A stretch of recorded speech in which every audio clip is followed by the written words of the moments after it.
Hi, my name is Muzamil, and it's such a pleasure connecting with the uh, Lincoln's vibrant community. And this is my presentation for community action proposal. I'm basically working on regulation of AI and AI governance, principally working with the researchers at the National University of Malaysia part-time and also enrolled fully in the Master of Legal Studies and Land Policy program. So this community action plan concerns the implementation of transparency obligations as well as labeling requirements for AI. So the pressing issue concerning this uh, basically is the proliferation of AI generated content. And so we see a lot of images, videos, and a lot of content on internet, which has become indistinguishable generally from other content. And this also raises risks and issues in regards to misinformation, deepfakes, frauds, and also declining trust on the persona as a whole. Misinformation is becoming quite pervasive. The AI generated text, images, and videos can deceive audiences at scale, and AI content tools are accessible very easily to every person. So it becomes very difficult for a community as a whole. How do we respond to it?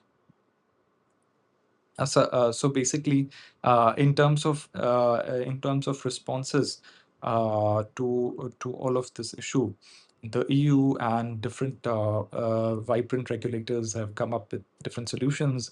The European Union has enacted the AI Act, which mandates that the AI content being disseminated needs to be labeled. Similarly, China has also required embedding of watermarking within metadata of all of the AI generated content that is published onto social media and different platforms. Some of the studies have also uh, identified provenance technologies and watermarking, which are essential tools to ensure transparency and authenticity. And so people could, identify those tools. And recent research has also found out that these labels significantly improve the identification of AI images. Uh, and so my research basically concerns how this could be implemented in the Pakistani context because I principally come up from Pakistan, and it's been observed that transparency alone does not automatically create trust. It must be complemented by public education. So law alone cannot suffice, and that we must also educate public in regards to how these watermarking and provenance technologies and labeling requirements work in practice. What are they essentially? And in order to assist them to identify and so keep themselves safe from any kind of deception.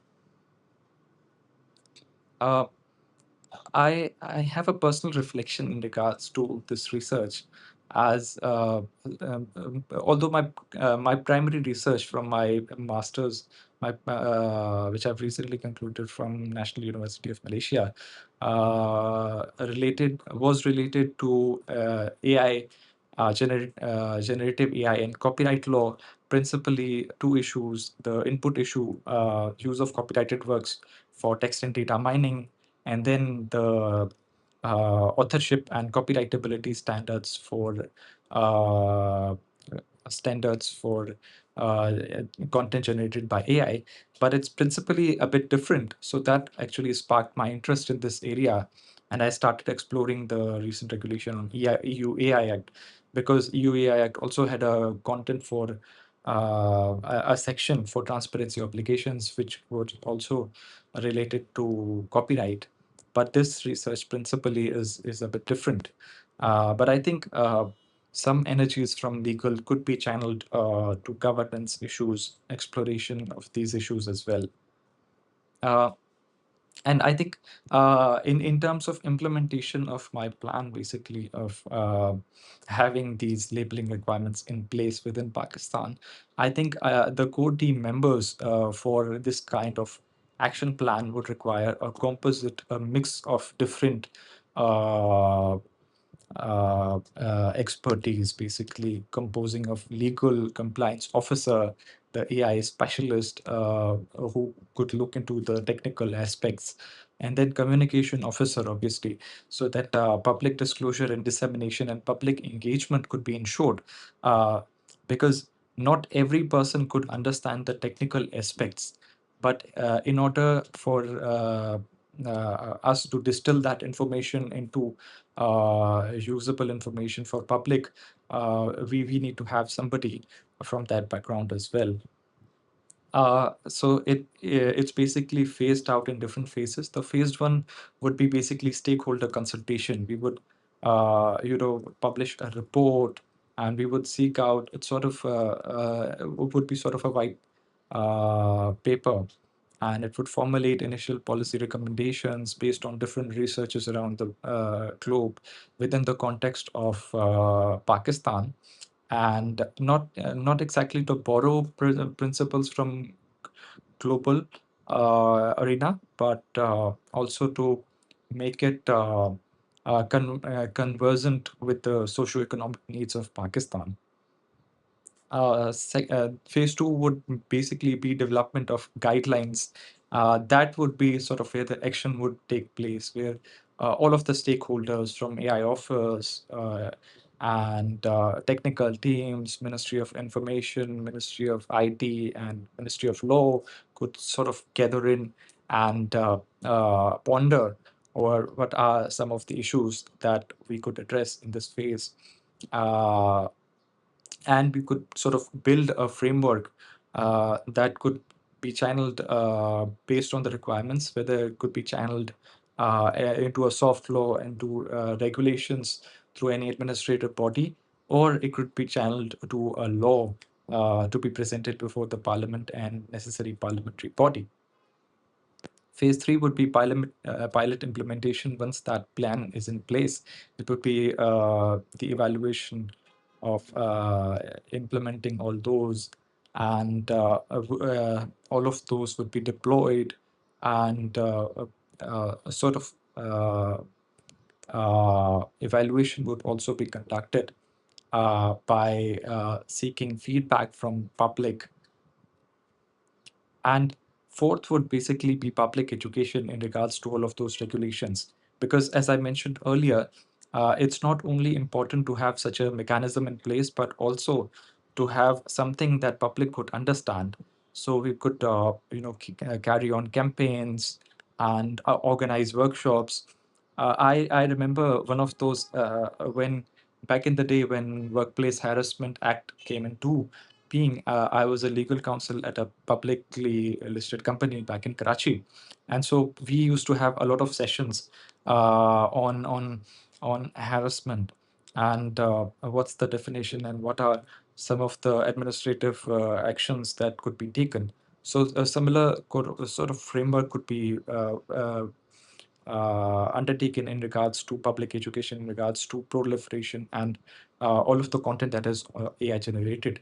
Uh, and so a massive public education is required, both in terms of acquainting them with the technical aspects and also some of the ways they could, report all of those issues. And I reckon a national cybercrime investigation agency has recently been created in Karachi. That could also be of uses within this context. And as I mentioned earlier, different teams would have different roles in implementing this policy. Now, the legal and AI specialist would basically draft the policy, review whether it's been complied or not, and technical team would also look into the provenance and metadata watermarking and technologies, and whether it's feasible or not for companies, because a lot of companies don't have their offices, but they have their regional offices in India or China. So a coordination could also be conducted. And obviously, communications team would be a very essential part. It would basically disseminate public information, would also carry out PR campaigns, would also organize seminars and other stakeholder engagements. Uh, and basically a lot of approvals would be required basically in terms of how we would navigate it. And because three ministries are required, a lot of sit-in is required so that things could move out smoothly. I actually forgot to mention, but I would have mentioned Ministry of Information Technology in Pakistan, the Ministry of Communications, which is responsible for PR, and obviously, above all, in order to put in place something like this, we could also have engagement with the Ministry of Law. So that was all from my side. Hope this would be of use to the team. Thank you so much.